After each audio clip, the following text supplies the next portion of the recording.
김진의 돌직구쇼에 오신 여러분 반갑습니다. 김진입니다. 저는 오늘도 이곳 광화문 청계광장에 나와 있습니다.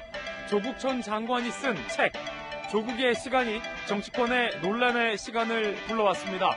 많은 여권 인사들은 조국 전 장관을 옹호했고 그러자 야당에서는 또 고비어 청가를 부른다고 비판하고 있습니다. 정치권에 불거진 조국 논란, 오늘 돌직구쇼에서 집중적으로 보도하겠습니다. 저는 비가 오나 눈이 오나 매일 아침 이곳에서 여러분을 기다리겠습니다. 김진의 돌직구쇼 지금 라이브로 시작합니다. 잠깐만요.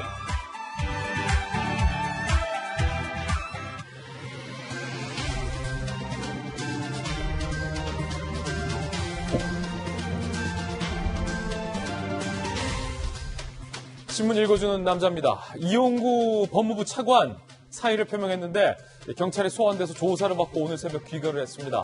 그런데 경찰이 또 하나 거짓말을 한 것이 들통났습니다. 한 차례만 보고받았다. 그 일전에는 아예 보고받은 적 없다라고 했었는데 상급 경찰서가 한 차례 보고받았다라고 사실이 알려지자 한 번만 보고받았다라고 했는데 알고 봤더니 세 차례나 하루에 보고를 받은 정황도 포착됐습니다. 경찰 이용구 사건과 관련해서 어디까지 국민들에게 거짓말한 겁니까? 오늘 따져 묻겠습니다. 조간신문 함께 보시죠. 먼저 동아일보입니다. 4만 채 공급대 책 9개월이 됐는데 첫 발대인 게 1,190채 뿐이라고 합니다. 기약 없는 수도권의 아파트 공급, 대규모 택지 11곳 중 한 곳만 지구가 선정됐고 나머지는 주민 반발 등으로 개발에 지지부진합니다. 결국에 공수포로 끝날 가능성이 상당히 높습니다. 걱정되는 건 아파트의 매물 잠김. 사고 싶어도 살 아파트가, 전세를 구하고 싶어도 구할 수 있는 아파트 물량, 매물이 꽉 잠김. 이 현상이 더 심해질 것 같다라는 것입니다. 다음 신문입니다. 이번엔 한국일보입니다. 나를 밟고 가라는 조국 전 장관. 하필 지금 공정시험대에 오른 민주당. 한국일보 제목이 의미심장합니다. 하필 지금 민주당의 속내 민주당, 익명의 민주당 관계자들은 하필 지금 인터뷰하고 있습니다. 조국 전 장관에 대한 우호 여론이 민주당에서 재점화할 조짐을 보이자 야당에서 비판했습니다. 또다시 조비어 청가를 부르느냐라고 말입니다. 잠시 후에 여당 의원들의 입장과 야당의 비판 함께 전해드리겠습니다. 조국의 시간, 이 책에는 어떤 내용이 담겼는지 조 전 장관의 주장도 따져보겠습니다. 다음 신문입니다. 이번엔 한겨레 신문입니다. 미국이 얀센 백신 100만 명분을 제공키로 했습니다. 예비군과 민방위 대원까지 일부 접종하겠다라고 밝혔습니다. 정상회담에서 약속했던 거의 2배입니다. 군 관계자들만 접종 대상입니다. 지금까지 신문 읽어주는 남자였습니다. 월요일 아침 함께 하신 분들 소개해드리겠습니다. 손정혜 변호사님, 바르다 박선생, 박정화 전 청와대 대변인 나오셨습니다. 더모아 정치분석실장 윤태곤 실장과 한신대 김수영 교수 나오셨습니다. 모두 어서 오세요.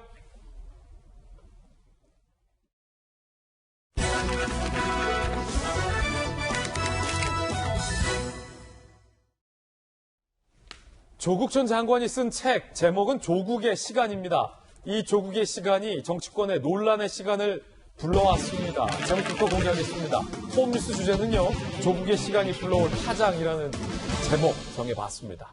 민주당 내에서 조 전 장관을 옹호하는 입장들이 나왔습니다. 야당은 반발하고 있는데요. 일단 조국의 시간, 조국 전 장관이 이 책에서 어떤 내용을 주장하고 있는지부터 꼼꼼하게 하나하나씩 좀 짚어보겠습니다. 조 전 장관의 주장입니다. 조국의 시간에 담긴 내용 함께 보시죠. 조국 전 장관, 검찰의 공소사실이 모두 유죄로 인정된다 하더라도 살아있는 권력이 범한 범죄가 아니다. 새로운 논리를 갖고 왔습니다. 기존에는 다 무죄다 이렇게 주장을 해왔는데 설사 이게 유죄더라도 권력형 비리나 권력형 범죄가 아니다라는 주장인데요. 자, 이게 어떤 의미가 있는지 좀 의견도 한번 좀 들어보도록 할게요. 그리고 당시 윤석열 총장의 지휘 검찰 수사에 대해서 다채롭게 조 전 장관이 비난을 했습니다. 가족 인질극이다. 초미세먼지 떨이 수사다. 보통은 뭐 먼지털이 수사다라고 우리가 하는데 요즘 유행하는 초미세먼지를 갖다 붙였어요. 초미세먼지 털이 수사다. 인디언 기후제 수사다. 정치적 수사다라는 다양한 비난을 맹비난을 했습니다. 자, 이에 대한 윤석열 총장 측의 입장도 함께 소개를 해드리지요. 정경심 판결문과 이성윤 공소장 등에 나온 범죄 사실을 두고서 이런 말을 할 수 있는지 아직도 다른 세상 사람 같다. 그러니까 저 세상 사람 같다. 극렬 지지층 말고는 속을 사람도 이제 없을 것이다 라며 여태까지 속였으면 충분하지 않냐라는 식의 윤석열 전 총장 측도 만만치 않아요. 밀리지 않고 있습니다. 조국, 윤석열 서로가 서로를 향해서 비판을 한 그런 대목입니다. 일단 상당히 흥미로운 주장들이 나왔는데 여러분의 의견 들어보겠습니다. 박정하 전 청와대 대변인. 네. 흥미로워요. 지금까지는 다 문제다 라고 주장을 해왔는데 뭔가 한 발을 빼는 겁니까? 이렇게 얘기해요. 설사 공소 사실이 다 유죄로 인정된다 하더라도 그거는 살아있는 권력형 범죄가 아니다 라고 주장하는데 뭐 이런 주장을 하는 까닭은 뭡니까? 글쎄 모르겠어요. 재판상으로는 이제 더 이상 피해갈 데가 없나 보다라고 판단을 한 건지 갑자기 이제 저런 주장을 하는데요. 그 전에 보면 또 재미있는 부분이 있어요. 이게 3단계로 와 있는데 첫 번째는 최초에 이제 청문회 과정에서 이제 여러 의혹이 나왔을 때 이거는 나중에 해명하겠다. 그 다음에 재판 과정에서는 모든 걸 뭐 묵비권 행사하면서 쭉 검찰 수사 과정에서도 그랬죠. 그렇게 오다가 이제 지금은 이거는 살아있는 권력에 대한 범죄가 아니고 어쩔 수 없는 상황이니까 내가 힘이 있을 때, 그 다음에 우리 진영이 힘이 있을 때 저질러진 범죄가 아니다라는 식으로 가는 것 같아요. 그래서 저는 이 책에 대해서 관심도 사실은 별로 없고 앞으로도 읽어볼 계획도 별로 없습니다만은 이게 무슨 진실이 뭐든 그 다음에 재판에서의 결과가 어떻든 아니면 역사의 기술이 어떻게 됐든 이거와 상관없이 나는 정말 떳떳했는데 검찰 윤석열 전 총장 등에 의한 검찰 세력에 의한 희생양이다 라는 걸 주장하기 위한 아주 그냥 글쎄요 아주 뻔뻔한 정신승리라고밖에 저는 해석을 하지 못하겠습니다. 이 안에 보면 이제 책을 썼다고 알리면서 기승전 조국은 끝나지 않았다. 그 다음에 이 모든 걸 촛불 시민한테 바친다. 심지어는 가족의 피를 어떻게 이런 얘기까지 막 나오고 그러거든요. 그리고 좀 전에 저희가 봤던 거 말고도 안에 내용 보면 울산시장 선거 개입 공소장에 대해서도 대통령의 탄핵을 준비하는 예비 문서다. 무슨 문재인 대통령의 레임덕을 가속화시키는 이런 걸 준비하는 윤석열 전 총장의 움직이는 이런 걸 쓰는 거 보면 저는 글쎄요. 그러니까 본인이 했던 것들은 여전히 그리고 본인은 여전히 검찰개혁 그다음에 윤석열 전 총장 등에 의한 희생양이기 때문에 나를 밟고 여러분들 앞으로 가셔서 저 잘못된 윤석열 전 총장 그리고 그 세력들의 움직임에 절대 현혹되지 말고 앞으로 전진하라 이런 출사표 내지는 무슨 박수치는 이런 응원가라는 것 같은 느낌이 들어서 그리고 본인은 마치 모든 거에 희생양인 것처럼 기술하고 있는 것 같아서 좀 씁쓸한 느낌 그런 생각이 좀 들었습니다. 박정하 전 대변인 개인 견해인데 윤태곤 실장님 특히 방금 언급해 주신 그 부분 앞에 이제 본인의 범죄 혐의에 대해서는 무죄라고 주장을 하든 아니면 권력형 범죄는 아니지 않느냐라고 항변하든 본인에게 주어진 권한이고 본인 주장이니까 그렇다 치더라도 울산시장 선거 개입 의혹에 나온 어떤 공소 사실이 윤석열 총장 측과 그 일당들이 문재인 대통령 탄핵을 도모하기 위한 탄핵의 예비 문서다라는 이 주장은 뭐랄까요? 좀 근거도 없고 상당히 좀 과도하다는 지적이 있던데 어떻게 보세요? 얼마 전에 김의겸 의원이 이제 윤석열 전두환 2단계 쿠데타 이런 이야기를 했지 않습니까? 맞아요. 그 조국 전 장관 수사부터 울산 수사까지 2단계 쿠데타 같은 맥락의 이야기인 거죠. 그게 치밀한 기획하에 현 정권을 탄핵으로 몰고 가기 위해서 검찰과 보수 언론과 야당이 이제 카르텔을 형성해가지고 이렇게 했다라는 건데 굉장히 만약에 좀 근거라도 좀 있으면 될 텐데 만약 근거가 없다면 엄청난 생각이에요. 주장인 건데, 그러니까 그 부분에 대해 가지고 조국 전 장관이 이제 두 개로 나눠가지고 이야기한 거지 않습니까? 자기 가족 일가에 대한 거는 권력형 범죄가 아니다. 근데 그럼 그 울산 사건이 만약에 이게 유죄 쪽으로 간다면 그건 권력형 범죄지 않습니까? 그렇기 때문에 거기에 대해서 더 강하게 방어막을 친 것인데, 이게 참, 흥미롭다기보다 독특한 것이. 독특하다. 예. 조국 전 장관이 현 정부에서 되게 중요한 역할을 했지 않습니까? 예. 정권 출범 때부터 해서 중간까지 이제 큰 역할을 하고 대통령 신임도 받았는데 그런 사람들이 옛날 책 많이 썼어요. 뭐 권노갑, 박철원 이런 분들이 책 썼는데 거의 다 그 정권이 끝난 이후에 조금 시간이 지나가지고 책을 쓰는 게 통례예요. 그게 이제 어느 나라든지 보통 그런데 이게 미국 같은 경우에 뭐 볼튼 NSC 보좌관이 트럼프 임기 중에 책을 써가지고 뭐 이제 크게 이제 화제가 되고 그랬지 않습니까? 그 조국 전 장관의 이 책은 뭐 어떤 내용이냐를 떠나가지고 예. 되게 독특하다. 나온 시점이. 그렇기 때문에 뒤에 이제 민주당의 뭐 이야기하겠지만 앞으로의 경선이라든지 대선에도 당연하게 영향을 미칠 수밖에 없게 돼 있다. 조국 전 장관이 책을 쓰면서 나는 이 정치적인 뜻이 아니라고 했는데 이 정치라는 게 우리가 광의의 정치라고 생각하면 어떻게 영향을 안 미칠 수가 있겠습니까? 이미 영향을 미치고 있어요. 그렇죠. 그래서 저는 그 부분을 되게 좀 독특하게 보고 있다. 네. 어떤 식으로 이제 누구한테 유리하고 불리할까에 대해서 앞으로 되게 여러 가지의 이걸 남기는 책이 됐다라는 점이 독특해요. 윤석열 전 총장 측에 대한 이 적대감, 상당한 어떤 적대감이 확인이 되는 문장들이 상당히 많다라는 생각이 듭니다. 과거 조국 전 장관들의 발언들 저희가 한번 준비해봤는데 들어보시죠. 아무리 그 당시에 적법이고 합법이었다고 하더라도 그것을 활용할 수 없었던 사람들에 비하면 저나 저희 아이가 혜택을 누렸다고 생각합니다. 결과적으로 저희 아이가 합법이라고 하더라도 혜택을 입었던 점에 대해서는 제가 반성합니다. 저를 비난해 주십시오.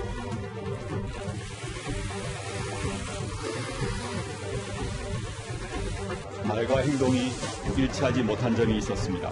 제 가족이 받을 수 있는 정당한 것이라고 생각했던 것들이 정당하지 않을 수도 있다는 것을 뼈저리게 깨달았습니다. 모든 의혹과 논란에 대해 있는 그대로 드러내고 국민 여러분의 준엄한 평가를 받겠습니다. 손정희 변호사님, 합법이어도 내가 책임을 지겠다, 송구하다라는 발언과 이 책에서 유죄라 하더라도 권력형 범죄는 아니지 않느냐라는 항변과의 조금 온도 차이가 좀 느껴진다는 지적도 있던데 손 변호사님은 이제 법률적으로 좀 어떻게 보십니까? 객관적 사실을 보시면은 조 전 장관 사태가 발생했을 때 황교안 전 대표가 권력형 게이트라고 굉장히 강조하면서 비판을 했던 기억이 있는데요. 그 권력형 게이트의 대상이 됐던 것은 코링크 피의와 관련한 사모펀드 운영과 관련해서 여권의 실세들이 있고 수사를 은폐하거나 축소하는데 많은 권력기관이 동원이 됐기 때문에 이것은 권력형 어떻게 보면 자본시장법에 따른 그 경제범죄다 이렇게 강조를 했었는데 결론적으로는 사실은 그 부분과 관련해서는 다 기소가 안 됐죠. 왜냐하면 코링크 피의와 관련해서도 그 사촌 동생인가요? 동생, 사촌 관련된 사람들이 사기, 배임, 횡령은 있었을지언정 여권 실세들이 같이 기소되거나 공동정법으로 공소장에 거론된 건 아니었기 때문에 권력형 게이트는 아니다라는 건 팩트가 아닐까라는 생각이 들고요. 그 조국 전 장관이 이제 기소가 됐던 것은 크게 보면은 입시 비리가 있을 수 있고요. 코링크 피의와 관련된 게 있을 수 있고요. 증거 은닉과 관련된 게 있을 수 있는데 그런 것들은 어떻게 보면 크게는 권력형 비리라는 개념보다는 개인 비리라고 보는 것이 맞기 때문에 저런 표현을 썼다 이렇게 생각이 들고요. 권력형 게이트가 아니라고 해서 잘못이 없다 이런 말씀 드리는 건 아니고 저 발언 자체가 허위 사실은 아니지 않느냐 이런 말씀을 드리는 겁니다. 예. 그래서 조 전 장관이 이 책을 쓴 시점이나 회고록을 굳이 이제 발간을 했어야 되느냐 이런 여러 가지 지적을 받을 수 있는데 조 전 장관 입장에서는 나는 할 말이 아직 많습니다. 억울합니다. 이런 이야기를 하고자 하는 거 아닐까 생각이 들고요. 만약에 윤석열 전 총장이 대선 후보로 거론되지 않고 정치인이 되지 않았다면 회고록에 윤 전 총장이 그렇게 많이 거론되지 않았을 개연성이 있습니다. 윤 전 총장도 이 부분에 대한 비판은 감수를 해야 되는 것이 검찰 내부에서도 그냥 검찰총장에서 불의의 어떤 권력에 항거하다가 징계까지 받게 되는 위기를 겪은 총장으로 남을 것이냐. 그것을 이용해서 어찌됐든 그 총장이라는 직위 동안 국민들에게 어떤 그 인기를 얻은 부분을 가지고 지금 정치를 시작하는 부분이기 때문에 그것을 정치적으로 활용했다, 이용했다, 그렇기 때문에 편파적으로 수사하고 기소했다라는 조 전 장관의 어떤 외침과 관련해서는 또 본인대로의 정치적인 어떤 수사를 써서 비판할 수 있는 부분이어서 각자의 입장에서 쓸 수 있는 내용을 담고 있다라고 보셔야 될 것 같습니다. 예, 조 전 장관, 윤석열 총장 측, 그 검찰 측 기소에 대해서 현 정부의 탄핵을 도모하기 위한 어떤 예비 문건이다라는 비유까지 한 상황인데, 윤석열 전 총장이 이 조국 수사에 대해서 앞서서 밝혔던 대목이 있습니다. 그 대목 들어보시죠. 제가 조국 전 장관하고 개인적으로 친밀하지는 않습니다만은 이 수사를 해야 되는지 말아야 되는지에 대해서 저 개인적으로는 저도 인간이기 때문에 굉장한 고민을 했습니다. 만약에 여기서 그냥 사퇴를 하신다면 좀 조용해져가지고 저희도 좀 일 처리하는데 계량과 룸이 좀 생기지 않겠나 말씀을 하셨기 때문에 저도 그 의견을 드린 거지. 저때 당시에 윤석열 전 총장의 주장에 따르면 어찌됐든 박상기 전 법무부 장관에게 이렇게 길게 수사로 이어지면 정권에도 부담스럽고 나도 좀 고민되니까 조 전 수석이 알아서 사퇴를 하면 해결될 문제다. 그럼 좀 여유가 생긴다라는 어드바이스를 줬다라는 건데, 어쨌든 사퇴를 거부한 쪽이 조 전 수석, 조 전 장관 쪽 아닙니까? 그렇죠. 이제 어쨌든 그 수사를 해야 될지 말아야 될지 고민이 되는 상황에서 어떻게 인간적인 범민이 없었겠습니까? 그런 뭐 판단 같은 것들을 당연히 하게 되죠. 그래서 아무튼 좀 그 자리에 있을 때 이제 수사를 하는 것들은 여러 가지 어려우니까 이제 그런 말들을 했다는 건데요.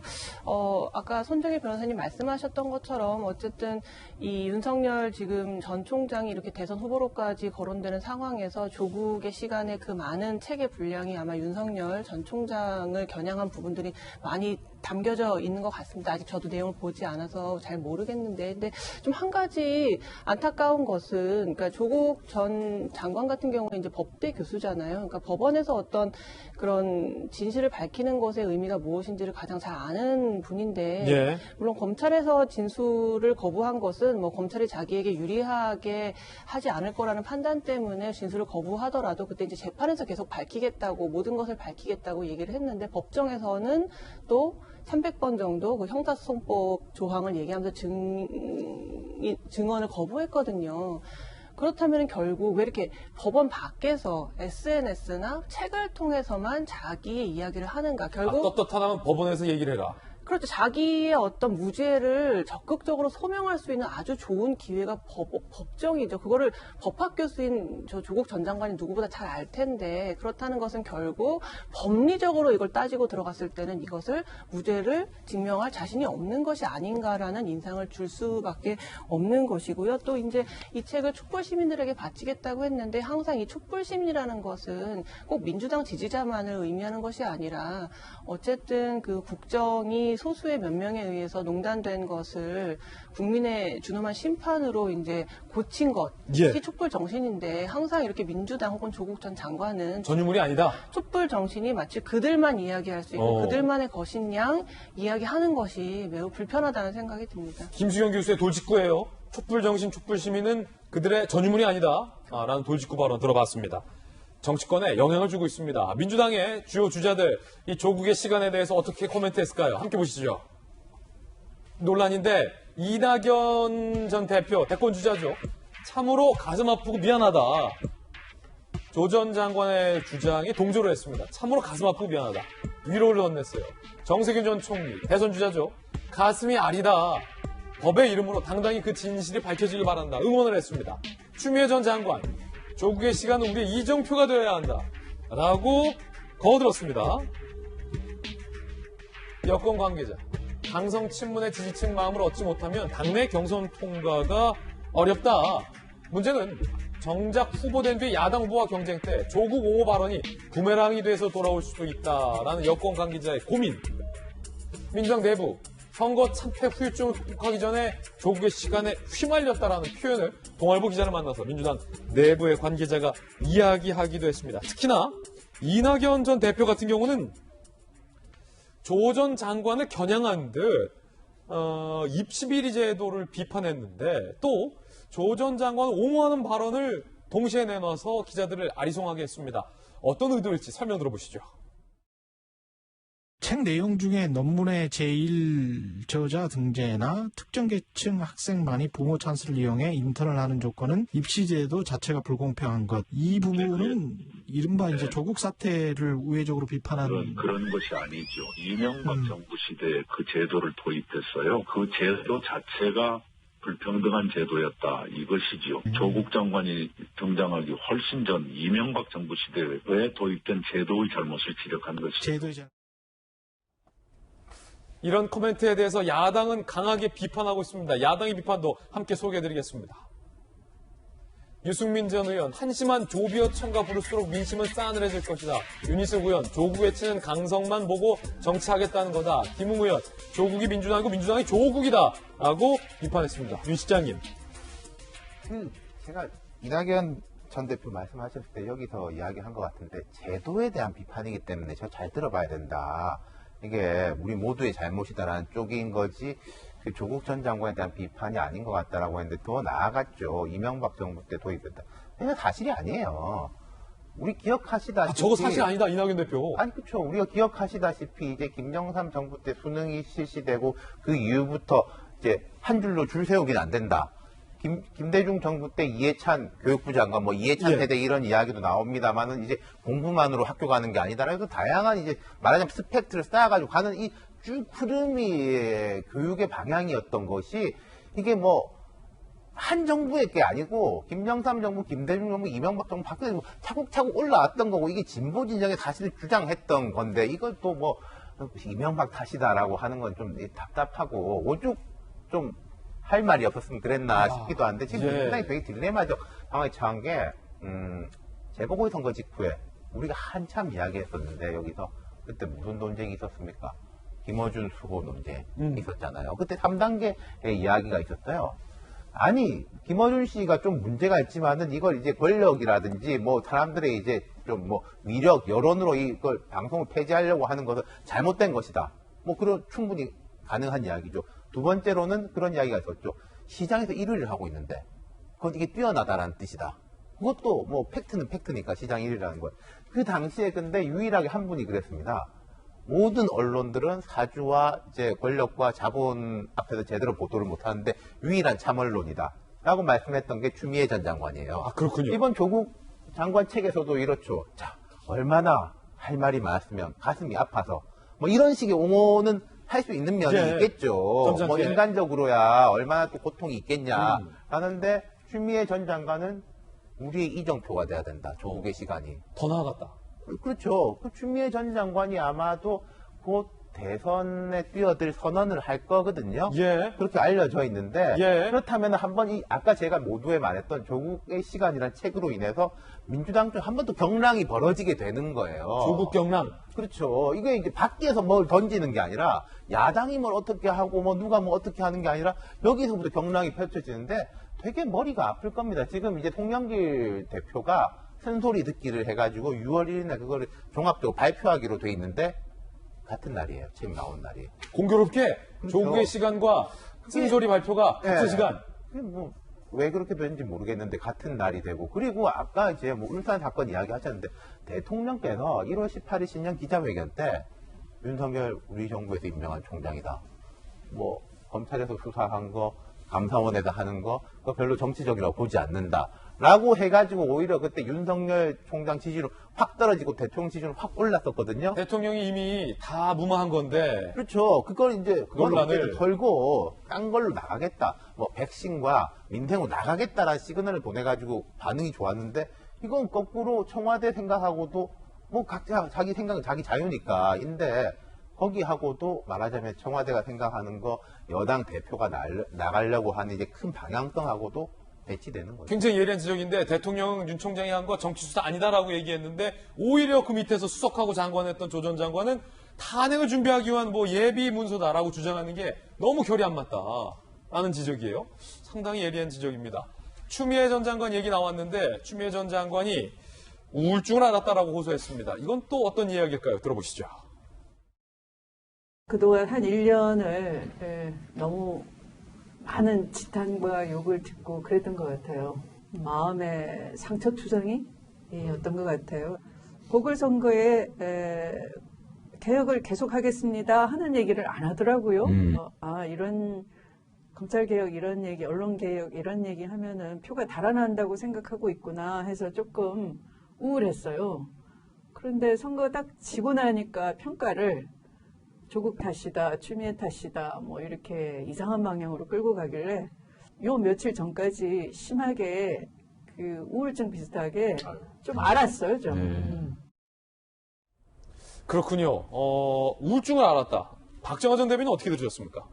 글쎄요, 왜 저 추미애 전 장관께서 우울증을 앓으셨는지 잘 모르겠는데, 뭐, 개인적인 사정이 있으니까 뭐 그렇겠지만은, 추미애 전 장관도 그렇고, 이낙연 전 대표도 그렇고, 왜 우리 뭐, 정말 속상하고 급하고 막 이러면은 전 집에 가잖아요. 엄마도 찾고, 뭐, 아버지도 찾고 막 이러는데, 그런 거 아닌가 싶은 생각이 우선 들어요. 그러니까 첫 번째, 지난주에 전 많이 소개가 됐습니다만은, 서울시장 보궐선거 이후에 대한 그 분석을 하면서 민주당 서울시당이 민주당을 의인화해서 이렇게 표현을 했습니다.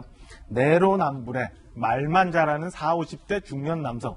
이 마치 꼭 누구랑 비슷한 이 의미를 보이고 있는 것 같은데 지금 이낙연 전 대표도 그렇고 추미애 장관도 그렇고 뭘 좀 해보려고 그러는데 급해서 당황해서 저런 말씀들을 하고 계신 거 아닌가라는 생각이 들어요. 그래서 민주당 지도부가 이 시점에 얼마나 좀 당혹스러울까라는 점 하나. 두 번째는 공교롭게 보면은 이재명 지사가 이 건에 대해서 아무 말씀도 안 하세요. 그래서 이재명 지사는 왜 아무 말씀도 안 하고 나머지 세 분은 이렇게 대표적으로 조국 전 그러네. 장관을 여권의 옹호하나. 주요 대권 주자 중에 이재명 지사는 코멘트를 안 했어요. 조국의 그러니까 시간에 애써 피해가더라고요.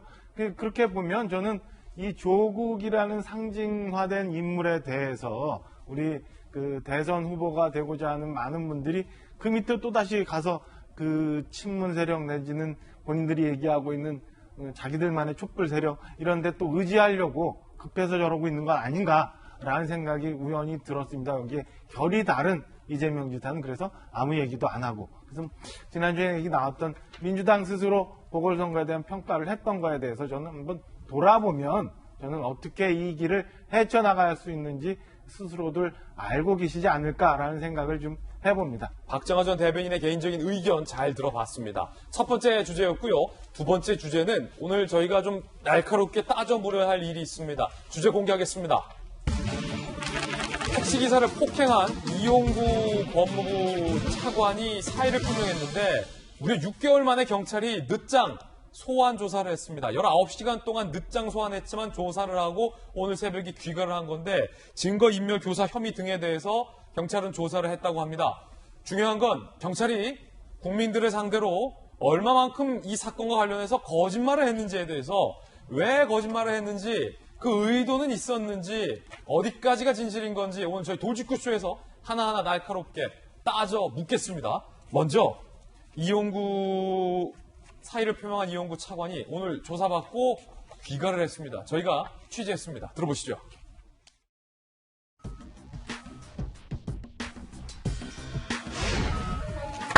잠시만 좀 얘기 좀 해주시면 사건 직후에 왜 전화하신 겁니까? 현장 경찰관 앞에 누구 바꿔주시려고 하신 거예요?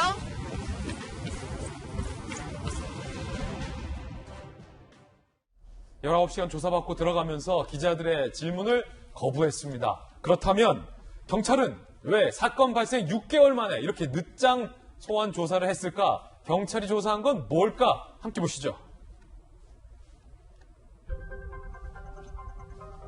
취중 택시기사 폭행 혐의 22일에 검찰 조사를 받았고 28일에 사의를 표명했어요. 검찰이 빨랐어요. 증거인멸교사 혐의 어제 비로소 사건 발생 6개월 만에 경찰이 사의를 표명한 이용구 차관을 불렀습니다.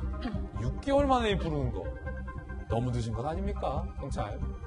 피해자 합의 시도 과정에서 블랙박스 영상 삭제를 요구했던 거에 대해서 경찰은 증거인멸교사 혐의로 조사를 했다라고 밝혔습니다. 이용구 차관은 혐의 성립 안 한다 의혹을 부인하고 19시간 조사받고 귀가를 했다고 합니다.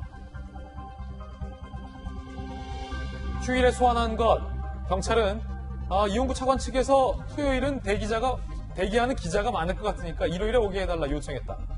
지난 22일 서울중앙지검 조사 이 차관 조사받고 나간 뒤 오후 8시 35분 기자나에게 조사 사실을 뒤늦게 공지한 바 있습니다. 휴일에 비교적 기자들을 피해서 조사를 받았다. 2번 다. 이런 대목이 되겠습니다. 자, 손정희 변호사님, 6개월 만에 너무 늦은 것 아닙니까? 굉장히 많이 늦었죠. 늦었을 뿐만 아니라 시점과 관련해서 지금 또 거론되는 것이 그 당시에 그냥 평범한 서초동의 변호사인 줄 알고 뭐 특별하게 신경 쓸 만한 사회적 신분이 아니었다라고 서초서에서 이야기를 했었는데, 그러니까요. 지금 봤더니 뭐 내부 보고가 3차례 있을 정도로 굉장히 신경 쓰는 지위에 있는 사람인 걸 알고 조사에 임했다라는 부분에 있어서는 이 사건의 실체 진실이나 뭐 이영구 차관이 뭐 기소가 되는지 여부와 상관없이 서초소가 거짓말을 한 것이기 때문에 예. 서초소 간부들은 일단은 대국민 사과를 해야 되지 않을까. 그게 경찰의 신뢰를 확보할 수 있는 방안이다, 이렇게 말씀드릴 수 있고요. 좀 의아한 점이 있었습니다. 왜냐하면 경찰이 워낙 정보를 많이 갖고 있기 때문에 처음에 누군지 잘 몰랐다라고 이야기하는 게 정말 맞을까라고 생각도 했었는데, 또 워낙 경찰에 사건이 많기 때문에 뭐 그럴 수도 있겠다, 그런 생각을 했는데, 이미 이제 드러난 것이 거짓이었다라는 면에 있어서는 지금 경찰 수사권 많이 받았죠. 검경 수사권 조정에서 어찌됐든 수혜를 본 것은 경찰 조직인데, 이런 식으로 국민한테 거짓말을 해서 신뢰를 깎아먹는 행동을 대놓고 하리라고는 예상하지 못한 측면이 있어서 이 단일한 그 사건만 하더라도 뭐 예를 들면 브리핑한 사람이 잘 몰랐거나 이런 모르겠는데 그건 아닌 것 같거든요. 그건 아니고. 네, 그러다 보니 제가 볼 때는 이게 뭐 한두 명 징계로 끝날 사안인가요? 거짓말은 굉장히 명백한 가오다, 이렇게 말씀드릴 수 있고요. 이거는 국민들이 좀 많이 실망할 것 같아요. 손정희 변호사님이 강력한 돌직구였는데 저도 기억나요. 손 변호사님이 이 자리에서 그때 경찰이 보고 받고서 지금 거짓말한 거 아니냐, 그냥 일개 변호사라고 하는 거 믿을 수 있냐라는 질문에 대해서 경찰이 사건이 많기 때문에 그런 것까지 국민들 앞에 거짓말하지 않을 것이다. 손정혜 변호사님만큼은 경찰에 대해서 신뢰를 줬는데 그 신뢰를 지금 저버린 거 아닙니까? 거짓말한 거 아니에요? 그래서 그 부분과 관련해서 거짓말이 나오면 그럼 왜 거짓말을 했을까? 의혹이 증폭이 되니까. 그럼 정말 자체적으로 좀 예를 들면 공수처 관련해서 뭐 중요한 공직에 있는 사람의 사건이면 좀 봐주면 나중에 경찰 조직이 뭔가 뭘 바랄 수 있지 않을까, 또는 그래도 이거는 크게 일 벌리지 말자, 자체적으로 좀 사건을 축소했다라는 의혹이 제기될 만한 사유이기 때문에 명확한 해명을 다시 한번 해야 된다라는 생각을 합니다. 손정희 변호사님, 한두 명 징계하는 것 갖고는 안 된다라고 강력한 돌직구 날렸고, 경찰이 국민들 앞에서 뭘 거짓말했는지 함께 보시죠. 자, 3차례나 보고 받아놨다는 얘기 나오고 있어요. 경찰도 거짓 해명. 서초경찰서가 서울경찰청에게 상급 부서죠. 서울경찰청이, 경찰청이 이용구 사건에 대해서 보고합니다. 그런데 이렇게 지난주에 돌직구쇼에서 경찰 입장 보도해드렸잖아요. 그건 뭐 보고가 아니에요. 실무자 사이에서만 참고하라고 통보해준 거다. 문자로. 그것도 관련 보고서도 없고 지휘라인 보고도 없었어요 라고 경찰은 지난주에 강력하게 부인했습니다. 그런데 알고 봤더니 11월 9일 사건 발생 사흘 뒤 2차 간의 신원을 최종적으로 확인한 서초소의 경위가 서울경찰청 상급 기관의 경위에게 3차례나 보고를 했다는 겁니다. 2차 간의 사건 기록도 보고하고 개요도 보고하고 택시기사 경찰 조사 예정이라는 것도 보고하고 처벌 불원서 접수했다는 것도 3차례나 보고했다. 이게 참고용이라고요? 거짓 해명을 해서 국민들의 공분이 높아지고 있습니다. 아니, 이 박장하 대변인, 민중의 지팡이가 이래도 되는 거예요? 손정혜 변호사님 말씀 주신 것처럼 어떤 비난을 받아도, 그다음에 어떤 처벌을 받아도 저는 경찰이 할 말이 없다고 생각을 합니다. 과거에 사실은 이런 때가 있었어요. 만만한 게 경찰이라고. 뭐 사실은 일선에서 고생하시는 많은 분들이 힘들게 고생을 하고 있고, 그때 당시만 해도 뭐 무슨 핑계거리가 있으면 나머지 권력기관들에서 다 경찰에 핑계대고 이런 적이 있었는데, 지금은 사실은 경찰이 모든 걸 다 갖고 있는 상황이 됐잖아요. 경찰의 권한이 가장 막강해졌잖아요. 그리고 규정상도 보면 이게 변호사만 돼도 시도경찰청장에게 보고하게 돼 있다는 거예요. 지난주에 우리 정혁진 변호사도 말씀 주신 것처럼 이게 보고하게 돼 있는데 그거를 여태 몰랐다라고 얘기하는 게 얼마나 많은 것을 감추기 위해서 저랬나 싶은 생각이 들고요. 저는 이거보다 더 중요한 거는 과연 그래서 경찰이 이렇게 하루에 3번씩 파악하고 그다음에 무슨 저 인터넷을 검색해서 전 법무부 법무실장이고 유력한 공수처장 후보자인 이 이용구 차관에 대해서 정보를 가지고 있었는데 이게 과연 경찰 내에서 끝났을까? 아니면 그 윗선, 뭐 인사권을 갖고 있는 청와대까지도 갔느냐? 저는 이런 것까지도 확인해 봐야 된다고 봅니다. 처음에 이 사건이 불거졌을 때 작년 겨울에 제가 이런 얘기했어요. 제가 한 10여 년 전에 같이 근무하던 청와대 행정관이 점심때 가서 불미스럽게 음주운전을 했어요. 예. 그래서 걸렸어. 근데 본인이 와서 저한테 얘기하기 전에 2시간 딱 지나고 나니까 청와대 민정을 통해서 저한테 연락이 왔어요. 이렇게 걸렸다. 본인이 이실직고 하기 전에 민정수석을 통해서 왔다. 민정수석을 통해서. 네. 서울청 통해서 민정수석실 통해서 이렇게 딱 연락이 와요. 경찰이 그냥 착착착 청와대 행정관 음주운전 보고한 거군요. 청와대 행정관이 낮에 음주운전한 게 이렇게 됐는데 정말 유력한 공수처장 후보자, 전직 법무부 법무실장에 대한 이 문제가 그냥 경찰청에서 끝났을까? 예리한 의심이에요. 아니면 청와대 민정라인 혹은 그때 당시 왜 이렇게 급하게 검증 과정도 별로 없이 법무차관 임명했냐 이런 얘기 나왔잖아요. 그럼 민정라인 혹은 인사라인 쪽에 연락이 갔는지 이런 걸 확인을 했는지 저는 이 끝선이 어딘지에 대해서도 최종적으로 확인이 필요하다라고 좀 주장을 하고 싶고요. 마지막 이거 시간이 돼요? 하세요. 도대체가 이 조사를 했다는데 예. 이 사찰에 대한 정의를 나중에 좀 하고 싶어요. 무슨 그 윤석열 전 총장 같은 경우는 무슨 저 법관들 모여갖고 사찰했는데 결국엔 신문자료 모았다는 거 아니에요? 그럼 경찰이 이렇게 해서 이용구 차관에 대해서 막 인터넷 자료 뒤져서 뭐 이런 거라면 그 다음에 뭐 저기 국회에서 추미애 전 장관 같은 경우는 무슨 윤 전 총장 뭐 관련해서 문건을 쭉 봤다는데 이런 거 하고 그 다음에 그럼 법무부 추미애 장관 측에서 얘기했던 사찰 이런 거하고는 도대체 어떤 구분이 있는 건지 저는 헷갈려서 사실 본안하고는 관계없지만 나중에 이런 얘기 좀 한번 해봤으면 좋겠다라는 생각이 얼핏 들었습니다. 그 마지막 말씀은 안 하셔도 딱 좋았을 것 같다는 생각이 드는데 어쨌든 청와대 대변인을 지냈던 박정화 전 대변인의 개인적인 하지만 예리한 질문이에요. 뭐였냐면 자 제가 드릴 다음 질문과 연관이 있어요. 박 대변인은 개인적으로 의심을 하고 있어요. 서울경찰청까지 보고 안 됐다라고 했던 경찰이 3차례나 보고 받았다라는 거짓말을 한 거였으면 그 다음에 나왔던 해명은 청와대로도 보고 안 됐다라는 이 경찰의 설명은 믿을 수가 있겠냐라는 질문이었는데 제가 이거 받고 드릴 질문은 그럼 경찰이 왜 이렇게 거짓말을 했을까요? 그러니까 다 계속 꼬인 거죠. 이분이 이제 차관 때 알려졌으니까 이 사건이 만약에 법무실장 출신의 변호사 때 이 사건이 알려졌으면 차관이 되기가 어려웠겠죠. 차관 때 알려졌으니까 그리고 알려졌다 보니까 근데 이거 어떻게 된 거냐라고 하니까 이게 단순 사건으로 해가지고 이렇게 뭐 처리가 됐습니다라고 했는데 알고 보니까 단순 사건이 아니네 라고 해서 쑥쑥쑥쑥 들어가는 거잖아요. 그리고 이게 보고를 한 번 했다는 게 애초부터 말이 저는 안 된다고 생각하는 게 애초부터 말이 안 됐다. 보고는 작게 하는 게 없습니다. 하면 다 해야 돼요. 생각해 보십시오. 이런 일이 있습니다. 라고 하면 그 뒤에 이게 이렇게 처리됐습니다. 라고 보고하는 게 맞잖아요.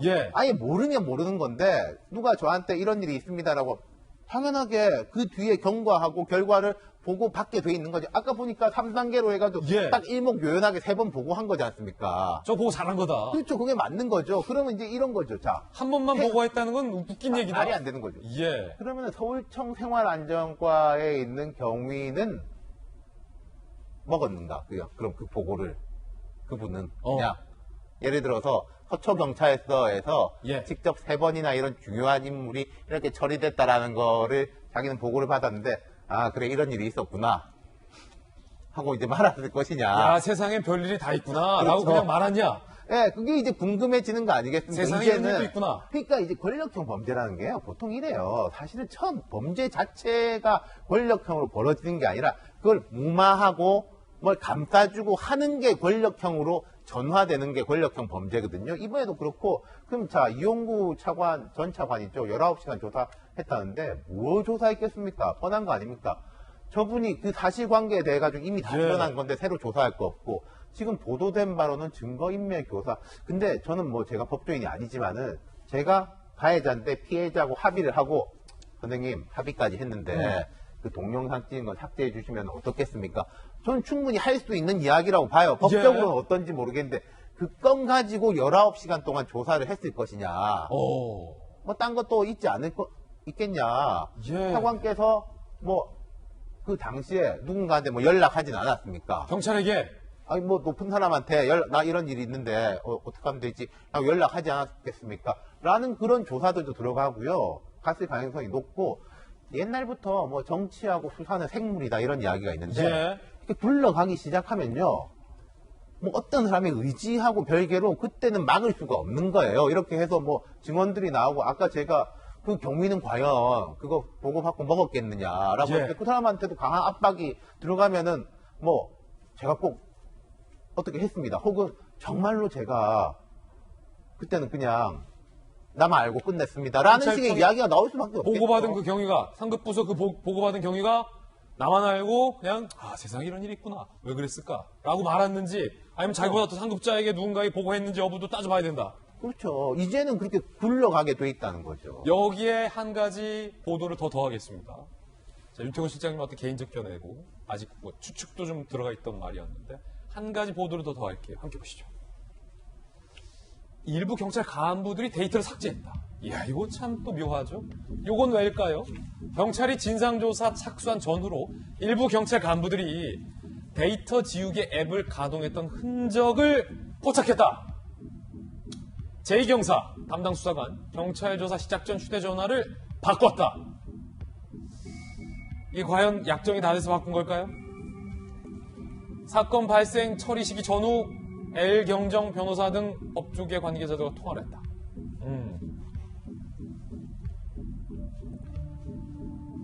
판례 검토를 지시했던 잠시 후에 우리가 따져보겠지만 L경정 삭제 프로그램 쓴 적 없다. 다른 간부들이 삭제했는지 알기 어렵다.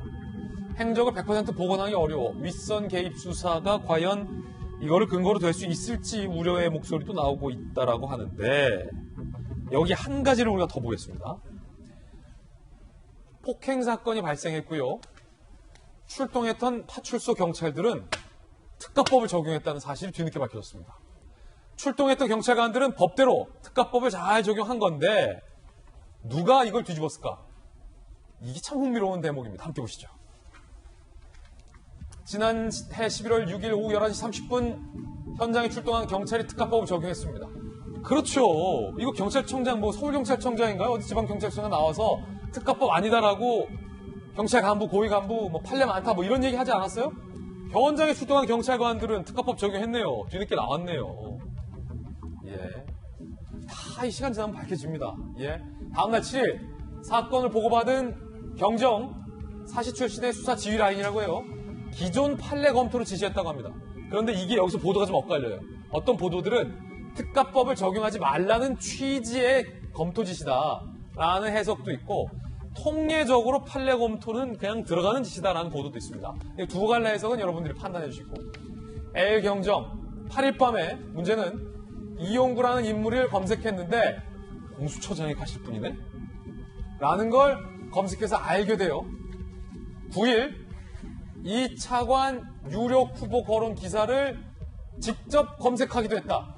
2번 검색했다는 거예요, 최소. 이후에 특가법은 날아가고 내사 종결하는 과정에 이르게 됩니다. 김수경 한신대 교수님, 경찰은 왜 거짓말을 했을까라는 물음부터 지금 계속돼서 여러분들의 의견이 지금 나오고 있는데 데이터 지우개로 흔적을 삭제한 분들도 있고 현장에 나간 경찰관들 결정적으로 특가법을 적용했는데 올라가면서 이게 뒤집어졌고 뒤집어지는 과정을 전후로 이 높으신 분이네 라는 걸 인지했다라는 것. 이 일련의 과정 어떻게 보십니까? 이 사건이 사실 이제 언급할 때마다 6개월이 지난 지금도 이렇게 언급해야 될 만큼 복잡한 사건인가라는 생각을 항상 하게 돼요. 근데 사실 이런 이제 택시 기사를 취중에 폭행하거나 하는 사건은 거의 하루 걸러 하루 접수될 만큼 아주 흔한 사건이거든요. 그러니까 당연히 현장에서 경찰관이 보고서 이건 특가법 적용이네라고 이제 보고를 올린 거죠. 그러니까 별로 그렇게 판단이 어려운 사안이 아니었던 겁니다. 왜냐하면 일반 도로에서 차가 정차 중이었고 그 상황에서 폭행이 일어났기 때문에 이건 통상적으로 특가법을 적용한다는 걸 안 거죠. 오히려 특가법 적용한 현장 경찰관들은 이분이 공수처장 하마평에 오를 분이라는 걸 모를 가능성이 더 크죠. 오히려. 모를 가능성이 크죠. 그냥 뭐 얼굴을 다 객관적인. 알 수 없으니까 이거는 특가법 적용 대상이네 하고 이제 보고를 올렸는데 이제 그 다음 날 판례를 검토하라고 지시를 했다는 거를 그럼 어떻게 볼 것이냐.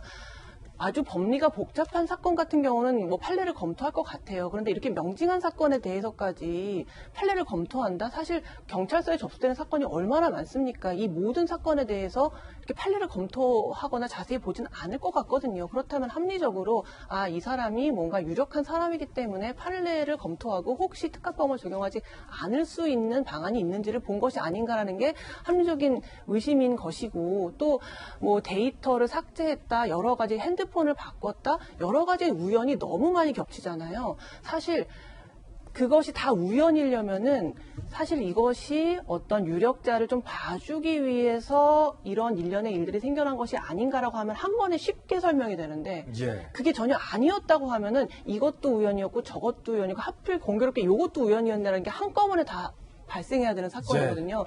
그렇다면 일반적으로 여기에는 뭔가가 개입되어 있구나라고 상식적으로 생각할 수 있는 것 아닌가 싶습니다. 김 교수님의 의견입니다. 여러분들은 어떻게 생각하십니까? 판단은 여러분께 드리겠습니다. 이번에 저희가 준비한 다음 순서. 오늘 보도 중에서 뜨거운 인물 3명만 골라서 선정했습니다. 핫쌈 공개합니다. 돌직구쇼 핫쌈. 최재형 감사원장이 중앙지검의 수사를 받게 됐다? 자, 이거 어떤 얘기일까요? 두 번째, 야당 의원들이 방문했을 때 나온 푸짐한 이 삼겹살 식단. 알고 보니 군에서는 한 달에 한 번 줄까 말까 하는 식단이었다 합니다. 세 번째, 논란의 세종시 특공 전면 폐지하겠다라고 밝혔는데 사실상 지금까지 받았던 특공 혜택 그대로 다 유지된다고 해서 뒷북 폐지라는 지적이 많습니다. 오늘 핫쌈 뜨거운데요. 하나씩 살펴보죠. 문재인 정부의 원전 수사, 감사를 벌여왔던 최재형 감사원장에 대해서 이성윤 중앙지검장이 있는 검찰의 중앙지검이 최재형 감사원장의 강압 감사 여부를 수사하기로 해서 논란이 일고 있습니다. 함께 보시죠. 서울중앙지검 이성윤 중앙지검장이 있죠. 최재형 감사원장을 직권남용 혐의로 고발 수사 예정이다. 탈원전 시민단체가 지난해 11월에 최 원장을 고발했습니다. 무리하게 감사 진행을 했다. 참고인 신분 2차례 조사를 받았다. 최재형 수사 속도전 관측. 그런데 이 상당히 좀 흥미로운 게 시민단체에 고발이 있을 경우에 통상적으로 만든 검찰 부서가 아니라 중앙지검이 자체적으로 수사할 수 있는 부서에 이성윤 중앙지검이 이 사건을 주었다라는 게 상당히 흥미로운 대목입니다.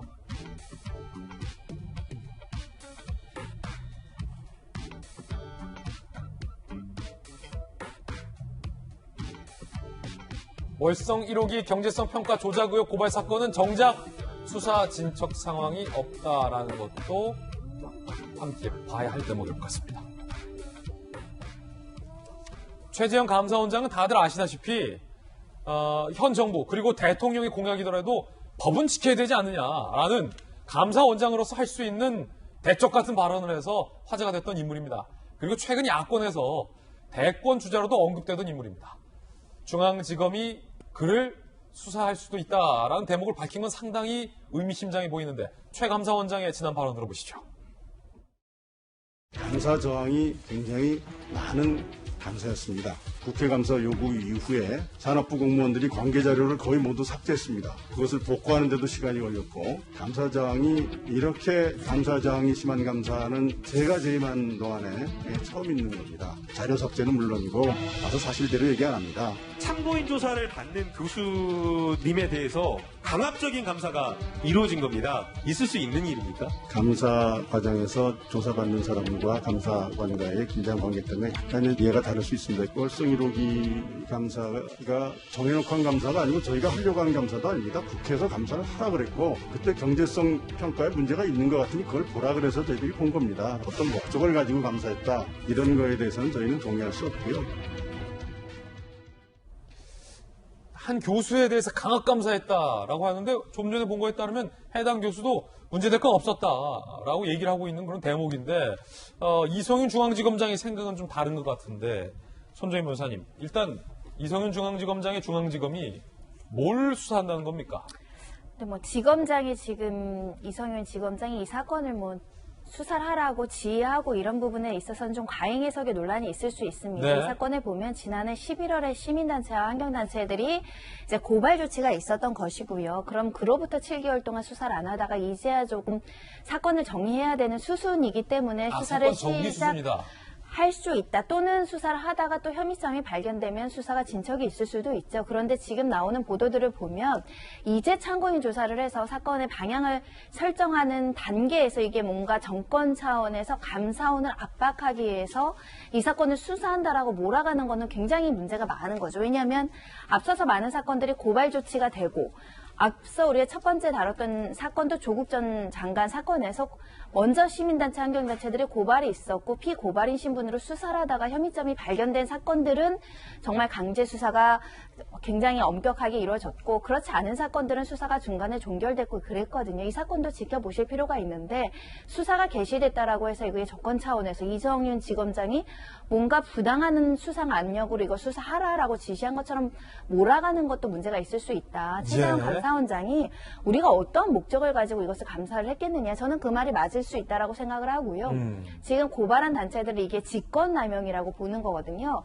무리하게 감사를 했기 때문에 직권남용이라는 것인데 직권남용 아시다시피 법률 적용하기 굉장히 어렵고 기소하기 굉장히 어렵습니다. 더군다나 감사원법을 위반하지 않았다고 한다면 무혐의로 종결될 사건일 가능성이 매우 높기 때문에 지금 예단에서 이 감사원을 수사하는 것이 뭔가에 부당한 불순한 의도가 있다라고 해석하는 것은 좀 경계해야 되지 않을까 합니다. 예, 손정희 변호사님의 의견입니다. 정권 차원에서의 감사원장을 향한 어떤 압박성의 수사는 아니다라는 의견 주셨고 한 언론 보도에 따르면 박정하 대변인, 네. 이성윤 중앙지검장은 시민들이 고발한 이 사건을 통상 고발 사건을 담당하는 형사부가 아니라 자체적으로 혐의를 포착해 수사하는 공공수사부에 배당했었다라는 대목을 보도하며 뭔가 좀 지금 시점이 의미심장하다라는 분석도 했던데 자 이거에 대해서 어떻게 보세요? 글쎄요, 뭐 이 건 가지고 검찰 수사를 한다는 게 저는 도대체 뭘 감추려고 뭐가 두려워서 저렇게까지 하나라는 생각이 우선 들어요. 그러니까 제가 법률 용어는 잘 모르겠습니다만 이게 뭐 법원이나 이런 데 가면은 각하 내지는 뭐 기각 뭐 이렇게 돼야 되는 거 아닌가 상식적으로 보면은. 그런데 이렇게까지 수사를 왜 하나 싶은 생각이 드는데 다 기억하시는 것처럼 이 월성 1호기 조기 폐쇄 감사와 관련해서는 감사원에서 시작한 게 아니라 여야 합의로 국회에서 요청했던 거예요. 그리고 그 과정에 시한이 됐음에도 불구하고 내부적인 여러 가지 사안들로 인해서 그 결과가 뭐 마음에 안 들어서 뭐 정권 차원에서 그랬는지는 모르겠습니다. 추측이지만 여러 차례 발표가 연기되어 오다가 이렇게 세상에 알려진 건이거든요. 이걸 가지고 갑자기 무슨 월성 1호기 조기 폐쇄가 감사원이 특정한 목적을 가지고 저거를 잘못했다고 감사를 시작했다고 해서 조사해달라고 하는 게 저는 무슨 의미를 갖게 되는지 잘 모르겠어요. 아무리 봐도. 그러니까 야당에서 얘기하는 것처럼 느닷없이 지금 괜히 자기들이 원하는 결과가 안 나왔으니까 좀 전에 우리 김남국 민주당 의원 화면 봤습니다만 그때 당시부터 갖고 있었던 본인들의 결과와 다르니까 이걸 마치 최재형 감사원장이 뭐 인위적으로 틀어서 저런 결과가 나오게끔 만든 거 아닌가라는 잘못된 프레임을 가지고 저렇게 막 몰아가고 있는 것 아닌가라는 생각이 들어요. 그래서 옛날에 울산시장 선거도 마찬가지고 이 건도 마찬가지고 도대체 뭘 가리려고 저렇게 하는지 모르겠다. 그리고 심지어는 이 관련해가지고는 여러 산업부 간부들 지금 뭐 기소되고 재판도 받았는데 수사 제대로 안 되고 오고 있는지 벌써 오래됐잖아요. 근데 이 건만 유독해서 이렇게 속도를 내는 이유가 도대체 뭔지 그 의도를 잘 모르겠다라고 밖에 저는 말씀을 못 드리겠어요. 자, 그거는 이제 박정하 전 대변인의 개인적 견해 한번 들어봤습니다. 이 사건이 그 사건이잖아요. 공무원들이 휴일에 나와서 삭제 싹 하고 파일명 바꾸다가 막 삭제하고 검찰 조사나 뭐 감사에 가서는 신내림을 받은 것 같다. 라는 그 신내림 사건이 이 사건 아닙니까? 그렇죠. 신내림덕이가 나왔던 그 사건이죠. 이 사건 예. 바로 그래서. 자, 근데 그 본건에 대한 수사는 지지부진하다라는 지적도 있는데 여기에다가 중앙지검의 최재형 감사원장을 수사하겠다라고 나서서 여러 가지 지금 의미 해석, 두 분의 의미 해석이 지금 정반대예요. 그러니까 다양한 정반대의 두 분의 의미 해석 지금 전해드리고 있는 대목이고요. 야당에서는 어떻게 논평을 했을까요? 야당의 의심 함께 들어보시죠. 수세에 몰린 여권이 근래 되치기에 나선 듯합니다. 올곧은 메시지는 반박할 수 없으니 애꿎은 메신저를 공격합니다. 사실관계를 반박할 수 없으니 사실을 밝히는 사람을 흔드는 것입니다. 적반하장의 극치입니다. 최재형 감사원장의 성역 없는 감사에 수갑을 채운다는 신호입니다. 야당의 주장, 야당의 시각 들어봤습니다. 이번에는 법조계의 의견도 한번 들어보겠습니다. 조선일보에 보도된 법조계 인터뷰 내용입니다. 월성 1호기 사건을 감사해 검찰에 넘긴 최 원장에 대해 정권이 보복에 나섰다. 최 원장이 정권의 다른 불법을 감사하지 못하게 겁박하려는 것이다. 굉장히 좀 센 주장들이에요. 도둑 잡으려 했더니 감시자를 잡아드리겠다라는 주호영 야당 원내대표, 전 원내대표의 주장. 그렇군요. 윤태곤 실장님, 이게 사실은 전 잘 모르겠어요. 그러니까 손정희 변호사님 말씀하신 것도 좀 고개가 끄덕여진 대목도 있었거든요. 이게 뭐 지금까지 안 하다가 어쨌든 고발된 사건이고 사건을 뭐 그러니까 정리하려는 수순에서 수사가 이제 개시돼야 뭐 끝난다라는 처음 들으니까 고개가 끄덕여지는데 그러다가도 또 반대쪽에서 법조계나 야권에서 야, 이 도둑 잡으려 했더니 감시자를 정권 차원에서 보복을 하네라는 주장에서도 또 고개가 끄덕여지거든요. 저는요.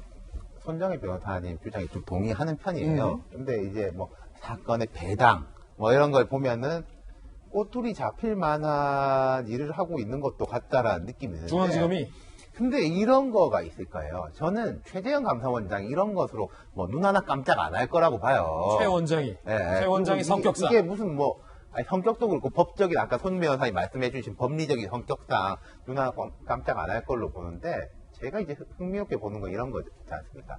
자, 야당이 비판하고 또 이제 뭐 보수적 법조계에서 비판하고 막 그러잖아요.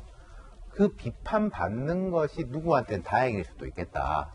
누구한테? 우리가 이렇게 하니까 보수 진영하고 여기서 이제 우리 막 공격하지 않습니까?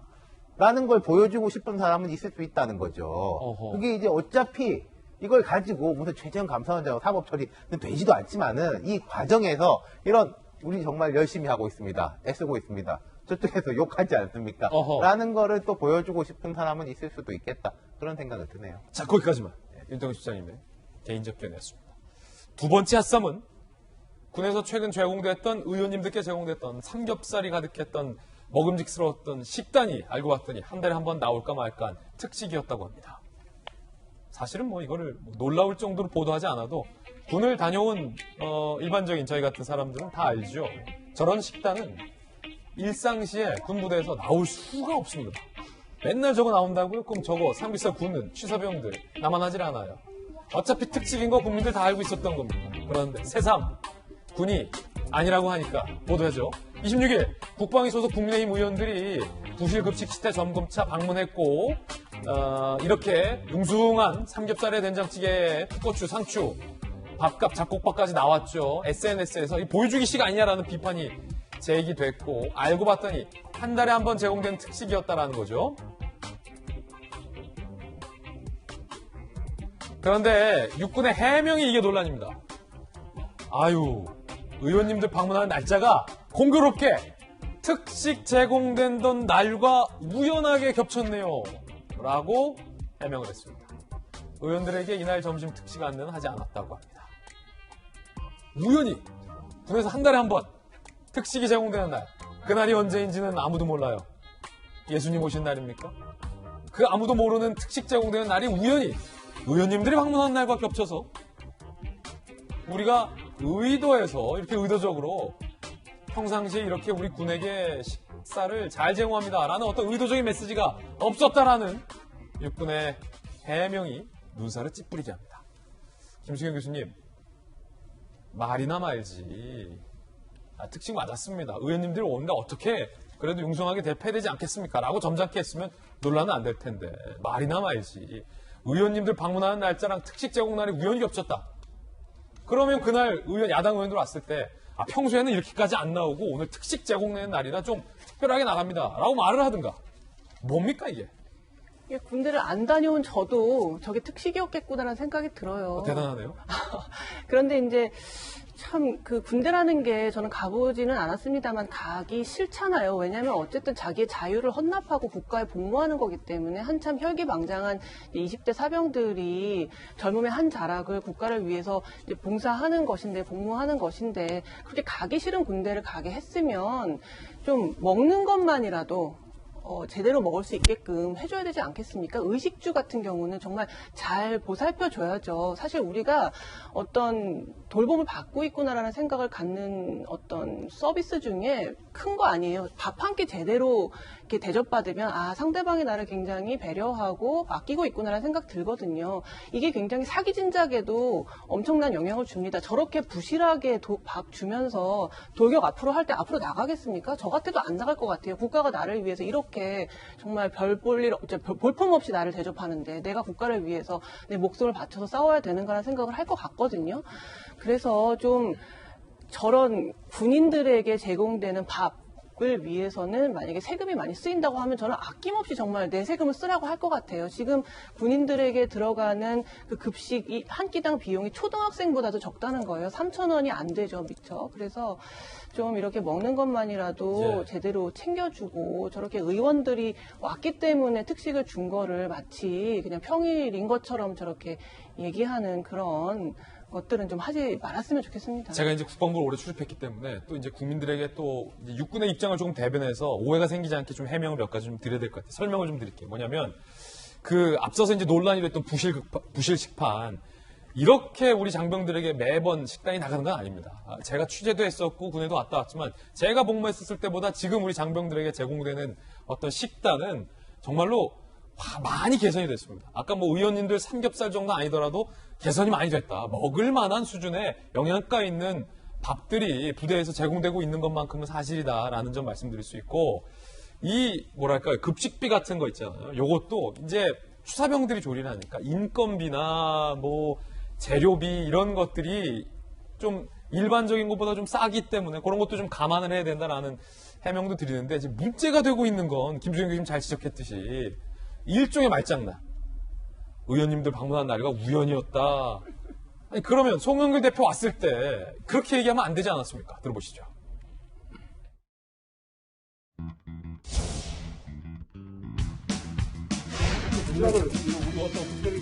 아닙니다, 아닙니다. 원래 이렇게 객된 겁니다.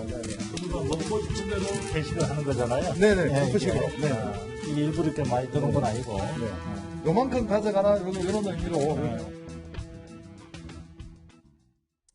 우리 만드느라고 특별하게 만든 거 아니죠? 아닙니다, 아닙니다. 저 말을 안 하거나 우연이란 말을 안 하거나 했으면 좋았을 텐데 라는 아쉬움이 듭니다. 자, 이번엔 핫쌈 세 번째 핫쌈 소개시켜드리겠습니다. 논란의 특공 폐지를 검토하고 있다고 합니다. 세종 특공 폐지 검토 아파트 환수는 과연 고위 당정청 협의회에서 폐지 여부를 결정하기로 했습니다. 관평원 특공 특혜 논란 관련해 여론 악화 및 야3당의 국정조사 요구에 대해서 특공 제도를 전면 폐지하기로 2010년 도입 후 11년간 공급된 전체 물량 중 23.6%는 이미 특공 분양이 돼버렸습니다. 시세 차익 환수에 대해서는 법률에 의거해야 된다. 조사 결과가 나오면 가능한 것은 환수하겠다. 관평원 직원의 경우 불법 의혹이 제기돼 취소 검토가 가능한 반면 다른 기관 경우 환수할 법적 근거가 없다는 지적도 나오고 있습니다. 야당, 정의당의 입장과 국민의힘의 입장, 과연 어떤 입장 나왔을까요? 들어보시죠. 비리가 막 터져나오니까 이것을 폐지하겠다고 하는 것은 제대로 된 대책이 아니고 생색내기 대책에 불과하다. 특공 제도가 폐지된다고 잘못된 특권을 누리며 취했던 부당한 이익이 사라지지는 않습니다. 부당한 이익은 반드시 환수되어야 합니다. 관련 부처의 직무유기 또한 철저히 조사해야 합니다. 박 전 대표는 어떻습니까? 막 논란이 되고 받아서는 안 될 사람들이 우리가 보기에 막 아파트 혜택을 받고 시세 차익까지 본 분도 있고 하니까 특공 제도가 정말로 엄밀하게 엄정하게 잘 시행이 되고 있는가에 대한 물음이었는데 답은 그럼 특검 없앨게 앞으로 어떻게 보세요? 그냥 덮어버리는 거죠. 뭐 야당에서 지금 3당이 다 공의해서 국정조사 하자고 그러는데 그 건에 대해서는 답이 없고 그냥 느닷없이 특공제도 폐지하자고 하는데 특공 정말로 필요한 우리 하위직 공무원들 있을 수도 있어요. 그런 사람들을 줘야죠. 왜 그런 걸 다 그냥 지금 걷어들인다고 하는지 잘 모르겠어요. 우리 아파서 병원에 갈 때도 마찬가지인데 일단 진단이 제대로 돼야 무슨 치료를 할 거 아니에요.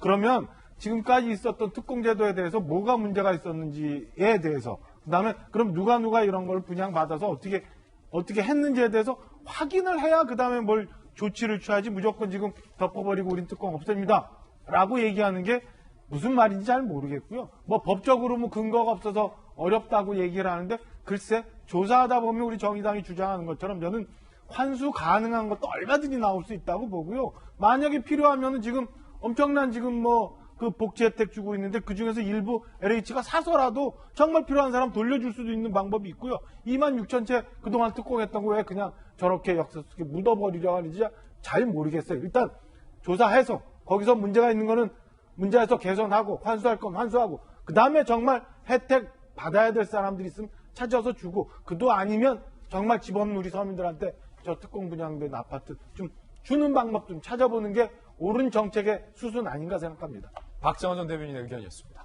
핫쌈 전해드렸고요. 이번엔 저희가 준비한 다음 이슈입니다. 한 달 만에 정민 씨와 함께 있었던 그 친구 A의 폰이 발견이 됐다고 합니다. 아시는 바와 같이 친구는 정민 씨의 휴대전화를 가져갔고 본인의 휴대전화에 대해서는 지금까지 행방불명이었는데 환경미화원이 그 행방불명된 동석자 친구의 휴대전화를 찾았다고 합니다. 함께 보시죠. 드디어 찾은 친구 A의 휴대전화, 환경미화원 손에. 친구 A의 휴대전화가 사건 35일 만에 발견이 됐습니다. 환경미화원이 습득해서 제출했다고 합니다.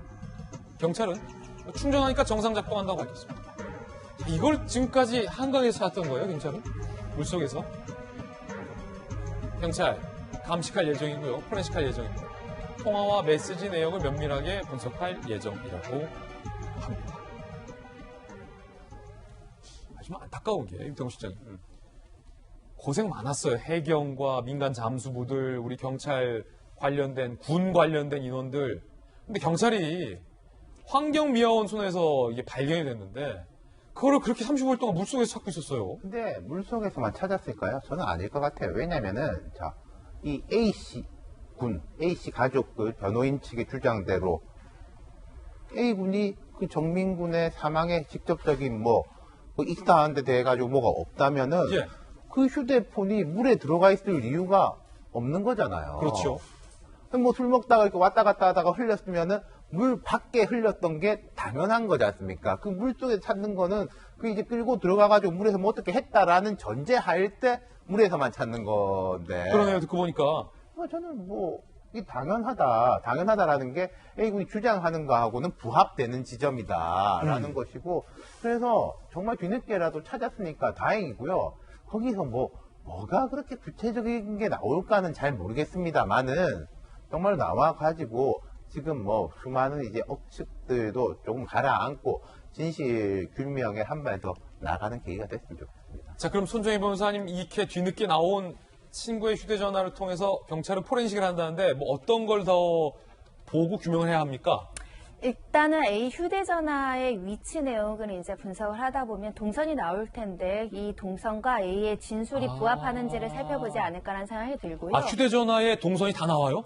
위치 기능이 있기 때문에 동선이 어느 정도는 파악될 수 있다. 그리고 두 번째로는 일각에서 이제 이게 강력 사건, 범죄다, 고의성이 있다 이런 주장들이 있는데 그러려면 우리가 많은 사건들에서 휴대전화 정보를 통해서 뭐 과거에 검색했던 이력이라든가 누가 통화했는지 누가 연락을 어떻게 주고받았는지를 살펴보면 범죄의 동기나 이런 것들을 확인할 수 있거든요. 네. 그런 차원에서 포렌식을 하고 있다라고 보일 수 있는데 글쎄요. 열어봐도 지금까지 나오지 않은 강력 사건의 범죄가 나올지는 잘 모르겠습니다. 특히 이 휴대전화를 찾은 시점과 관련해서도 또 의혹들을 제기하고 있는데 세상에는 수많은 우연이란 게 있죠.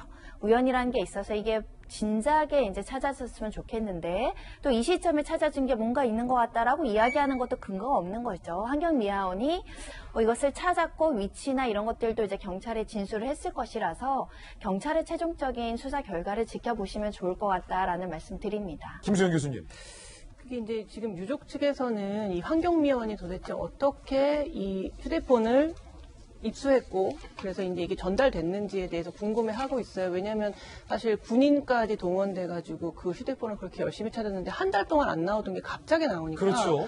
유족 측에서는 이게 혹시 그 사이에 무슨 뭐 혹시라도 누가 갖다 놓았다. 뭐 여러 가지 의혹들을 갖게 되는 거죠. 사실. 그런 모든 것들은 이제 핸드폰을 열어보면은 많은 것들이 이제 해소가 될 텐데 제가 한 가지 말씀드리고 싶은 거는 지금 이 사건 담당하는 게 서초경찰서잖아요. 예, 또 서초서네요. 그런데 이제 지금 계속 여러 가지로 범죄 같은 게 개입된 정황이 없다고 서초서에서 이야기를 하고 있음에도 불구하고 이렇게 의혹이 일파만파 퍼진 거는 아까 이용구 전 차관 그 사건에서도 봤듯이 아무렇지도 않게 거짓말을 하잖아요. 그러니까 아무리 서초서에서 이렇게 열심히 수사를 해가지고 발표를 해도 이렇게 거짓말들을 막 하니까 혹시 저기에 뭔가 거짓말이 개입된 게 아니라는 의혹을 막 갖게 되는 거예요. 그 유가족들도 그렇고 국민들도 그렇고 그렇기 때문에 경찰의 어떤 수사 결과 같은 것들을 자꾸 못 믿고 계속 의혹이 퍼지는 데에는 경찰의 자업자득도 약간은 있다 그런 생각을 좀 말씀드리고 싶습니다. 조금 전에 제가 들었던 질문 관련해서 이제 경찰 측의 설명을 조금 더 추가적으로 제가 보도해드리면. 환경미화원이 이 휴대전화를 어떻게 습득했는지에 대한 경위를 경찰이 조사하고 있다고 합니다. 그렇게 정확하게 하기 위해서 환경미화원을 상대로 또 그 법체면 수사. 법체면을 자주 해요, 경찰이. 환경미화원 최면 수사를 하겠다. 하고 있다. CCTV도 좀 분석하고 있다. 그래서 휴대전화를 이 정민 씨 아버지가 제기했던 의혹, 누가 갖다 놓은 거 아니냐, 라는 어떤 의혹과 관련돼서 어떻게 환경미화원이 발견을 했고 35일 만에 이게 발견됐는지 여부에 대해서 경찰이 들여다볼 것이다 라는 얘기를 했고요. 아울러 친구의 휴대전화에 대해서 여러 가지 혈흔이나 유전자에 대한 국가수 감정도 의뢰해놓은 상황이다 라는 경찰의 설명도 궁금하실 것 같아서 제가 추가로 설명을 해드리겠습니다. 지금 김수경 교수님의 어떤 개인적인 의혹 제기는 제가 다시 한번 물을게요. 그러면 정민 씨 아버지가 제기하고 있었던 의혹과 같이 그 앞서서 윤태곤 실장이 물속만 뒤지진 않았을 텐데 왜 35일 만에 휴대전화가 갑자기 발견된지에 대해서는 의구심을 가질만 하다라는 말씀이세요? 유족 입장에서는 그런 생각이 들겠죠. 왜 여태까지 안 나왔을까? 그리고 그 긴 시간 동안 어떤 게 있진 않았을까? 그 뭐 휴대폰이 행여라도 뭐 조작되거나 하지 않았을까? 별의별 의심이 다 들 수밖에 없잖아요. 그럼에도 불구하고 경찰의 수사를 믿어야죠. 사실 유족 측에서는 경찰이 정말 믿을만하고 이 사람들이 진실을 규명해 줄 것이라는 걸 믿고 싶을 거예요. 그런데 경찰이 스스로 이렇게 신뢰를 저버리는, 물론 이 사건은 아닙니다만 다른 사건에서 신뢰를 저버리는 모습들을 보여주니까 혹시 이 사건도 뭔가 중간에 잘 밝혀지지 않는 부분이 있는 게 아닐까라는 의심을 계속 갖게 만들고 경찰이 뭔가 이렇게 좀 국민에게 신뢰받는 그러한 모습을 보이지 않은 것이 결국 이 사건이 확인되지 않은 사건 이야기들이 계속 일파만파 퍼지는 데에 일조했다라는 생각을 저는 갖게 되는 것이죠. 자, 김수영 교수님의 견해였고요. 친구 측의 추가 반박도 주말에 나왔습니다. 설명에 소개를 해드리겠습니다. 강비 테레사만 머물렀다는 의혹에 대해서는 친구 측은 7, 8분 정도다. 정민 씨가 인지 확인하러 갔던 것이다라고 반박했고요. 티셔츠를 버린 것과 관련해서는 오래 입은 낡은 저렴한 토사물이 묻어있어 버렸다라고 반박을 했고요. 블랙아웃이 맞냐라는 거에 대해서는 술자리 시작한 시점부터 이튿날 새벽까지 기억이 없다라고 재차 주장을 했다는 것도 소개해드리겠습니다. 자, 이번엔 저희가 준비한 다음 이슈입니다. 정치권 소식 살펴보죠. 이준석 후원금도 돌풍. 비단 주머니를 꺼내든 이준석 당대표 후보가 제갈량을 자처했습니다. 무슨 얘기일까요? 함께 보시죠. 국민의힘의 당대표 주자 이준석 전 최고가 이렇게 얘기했군요. 제가 윤 전 총장 쪽에 비단 주머니 3개를 드리겠다. 제갈량의 책략. 부인이나 장모에 대한 공격에 대해서 대응할 비책이 있다. 라고 주장했습니다.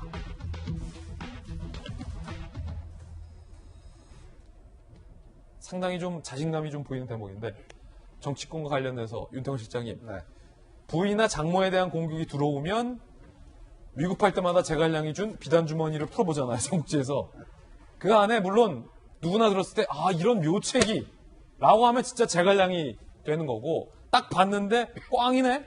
이러면 제갈량이 안 되는 건데 뭐가 있을까요? 있을까요? 모르죠. 저도. 예. 근데 이제 그런 거 아니겠습니까? 지금 이제 상대 진영, 중진들이 이제 이준석 후보에 대해 가지고 공격을 하는 것은 앞으로 이제 경선도 그렇고 대선 과정에서 저쪽 거대 정당에서 별의별 공격들이 다 들어올 텐데 그런 걸 막고 조정하기 위해서는 경륜과 조정 능력이 필요한데 당신은 그게 없지 않냐라는 공격에 대해서 이제 맞선 게 이제 저 이야기죠. 비단 그리고 주머니. 사람들이 생각할 때 이준석 하면은 그래 경륜이라든지 그런 부분은 좀 부족할지 모르겠지만은 머리는 반짝반짝 할 거야 라는 식의 이제 사고들이 있잖아요. 반짝반짝. 폭력이. 예.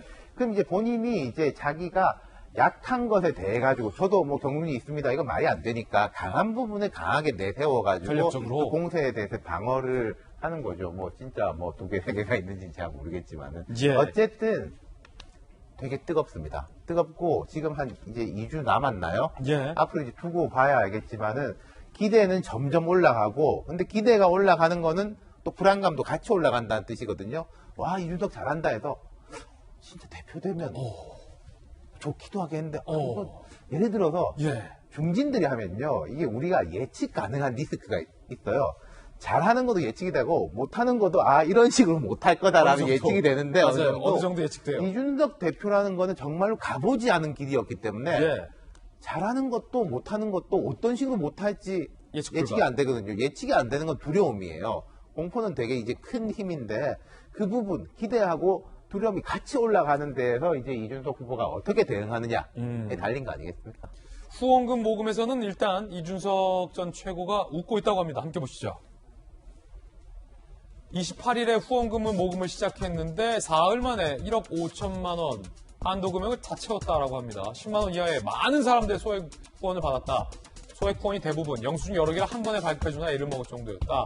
십시일반 젊은 층들이 응원하고 있다라고 이 전 최고는 소감을 얘기했습니다. 광주에서 합동연설회가 있었는데요. 한 대목 들어보고 오겠습니다. 광주, 전북, 전남, 제주의 힘! 우리 국민의 힘을 재발명하겠습니다. 국민의 힘, 이제 더 큰 용광로가 되어서 모든 국민의 마음 모아 놓도록 하겠습니다. 저 나경원이 야권 대통합, 야권 단일 후보로 반드시 만들어내겠습니다. 지난 며칠 참 개파 운운하는 낡은 정치의 관성 속에서 네거티브가 횡행하다 보니 그 속에서 전당대회가 혼탁 차지는 것 같아서 마음이 무거웠습니다. 예비 경선의 결과를 보고 나니 저라도 정신을 차려야겠다라는 생각이 들어서 짬뽕, 짜장면으로 나누는 이분법적인 사고로는 결코 제대로 된 통합을 이루어낼 수 없습니다. 국회 경험도 없고 자신의 선거에서도 패배한 원외 당대표가 대선이라는 이 큰 선거를 이길 수 있겠습니까? 싸워서 이겨본 준비된 당대표가 누구인가? 오직 주호영 저 한 사람만이 있습니다. 자, 소감까지 들어봤는데 박정환 대변인 글쎄요. 뭐 이게 어차피 전당대회라는 건 치열한 경쟁이고 공정한 경쟁이고 한 명이 어쨌든 당대표로 선출되는 거 나머지는 다 이제 패배하는 싸움이긴 합니다만 그리고 뭐 당대표에 있어서 배려 뭐 이런 건 없겠습니다만 주호영 원내대표 같은 경우가 이제 또 까마득한 정치 후배에게 자기 선거도 못 이겼던 사람이 어떻게 하겠냐라는 게 좀 어떻게 들으셨습니까?